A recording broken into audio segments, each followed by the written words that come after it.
Mesdames et messieurs, les coachs, distingués invités de marque, mesdames et messieurs, les parents, assalamu alaikum wa rahmatullahi. Chers parents, lorsque vous êtes arrivés ici, il y a exactement presque 10 jours, je vous ai promis 16 outils de la communication qui allaient changer ou du moins perfectionner votre manière de communiquer. Lorsque j'ai ouvert ce cabinet il y a 2 ans, ces outils étaient au nombre de 10, puis sont passés à 12, ensuite 14. Et je suis certain que dans les mois, voire les années à venir, ils vont sûrement être plus, car en matière de connaissances, il ne faut jamais arrêter d'apprendre. N'est-ce pas pour ça que le premier verset du Coran, ou le premier mot, c'est « Ikra », « Jangu », lis, autrement dit, apprends. Mais parmi ces 16 outils qu'on vous a donnés, je suis certain d'une chose. Il y a un outil qui est beaucoup plus fort, beaucoup plus impactant que tous les autres.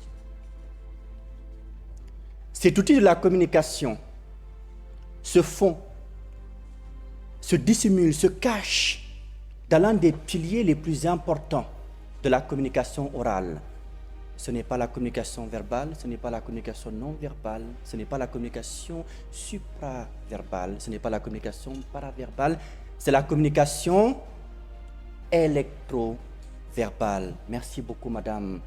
Pour ceux qui ne sont pas initiés, il s'agit de notre karma, de l'énergie qui émane de nous lorsque nous communiquons, la confiance et l'estime en soi, entre autres.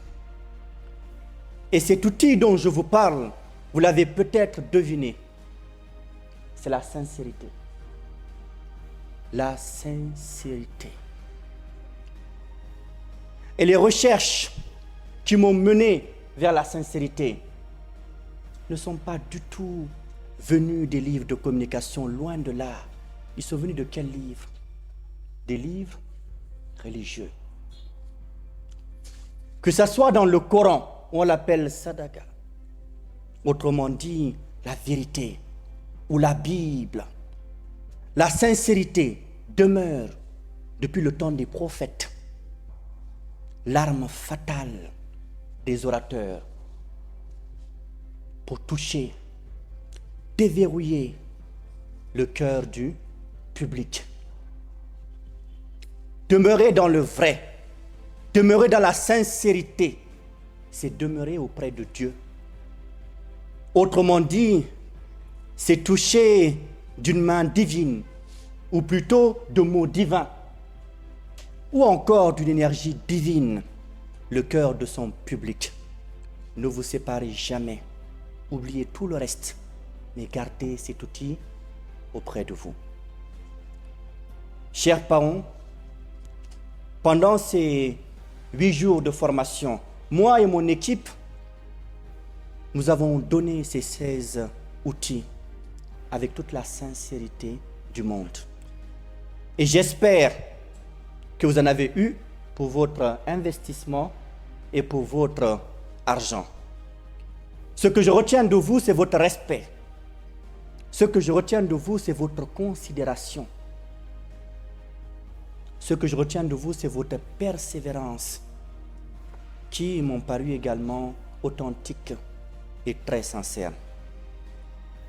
Je suis fier du parcours que vous avez fait auprès de NECOM et vous encourage, comme l'a dit coach Marem, coach Silla, coach Massamba, de persévérer dans cette véritable quête, il a dit, de soi. C'est la plus grande quête pour moi d'un homme. Avant de clôturer mon propos, je tiens à saluer et remercier la présence d'un homme, d'un frère, M. Christian Descos-Condé, professeur Christian Descos-Condé, qui nous vient tout droit de Conakry, directeur de la communication, de l'information du groupe Guicocress. Merci beaucoup, mon frère, d'être là aujourd'hui. Merci à vous, aimables invités, d'être venus assister à ce jour important pour notre institution. Coach Silla l'a dit, elle a bien raison. Vous êtes prêts à 99,99%. Lâchez prise et vous allez assurer ce soir. Que Dieu bénisse chacun d'entre vous, que Dieu bénisse le cabinet NECOM, que Dieu bénisse le continent africain. Je vous remercie de votre aimable attention.